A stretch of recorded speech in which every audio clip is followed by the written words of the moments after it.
কবর একটা ছোট্ট ঘর, যেখানে কেউ কথা বলে না, চোখে চোখ পড়ে না কারো, শুধু নীরবতা। নীরবতা লেপ্টে থাকে বুকের গহীনে। মাটি দিয়ে ঢেকে যায় জীবনের সব রং, হাসি, কান্না, স্বপ্ন আর অভিমান। সব ফুরিয়ে যায় এক মুঠো মাটির নিচে। যে হাতগুলো একদিন ভালোবেসেছিল, যে চোখ দুটো খুঁজে বেড়াতে পরিচিত মুখ, সন্তান, বাবা মা, পরিবার, আত্মীয় স্বজন, সব থেমে যায়। কবর তার একমাত্র ঠিকানা হয়ে দাঁড়ায়। তবুও মানুষ বেঁচে থাকে স্মৃতিতে। যতদিন ভালোবাসা থাকবে, ততদিন কবরও কথা বলবে নিঃশব্দে।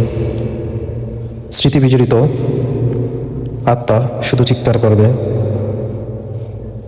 যদি সে মহান স্রষ্টার সন্তুষ্ট অর্জন করতে না পারে। ব্যর্থ হবে তার আখিরাতের জীবন। সব কিছু শেষ হয়ে যাবে, নিস্তব্ধ হয়ে যাবে। সমস্যা দিন দিন তার বাড়িতে থাকবে। বৃদ্ধি হবে তার আগুন, জাহান্নাম চোখে দেখবে। আত্মচিৎকার কেউ শুনবে না। রাসূল সাল্লাল্লাহু আলাইহি ওয়াসাল্লাম বলেছেন, আমি তোমাদের কবর জিয়ারতের নিষেধ করেছিলাম, এখন তোমরা তা জিয়ারত করতে পারো, কেননা কবর জিয়ারত তোমাদেরকে আখিরাতের কথা স্মরণ করিয়ে দেয়।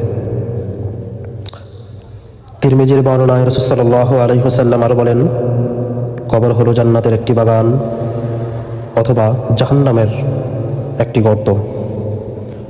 খুব ভয়ানক জায়গা। কত হাজার বছর, কত সহস্র বছর একা থাকতে হবে।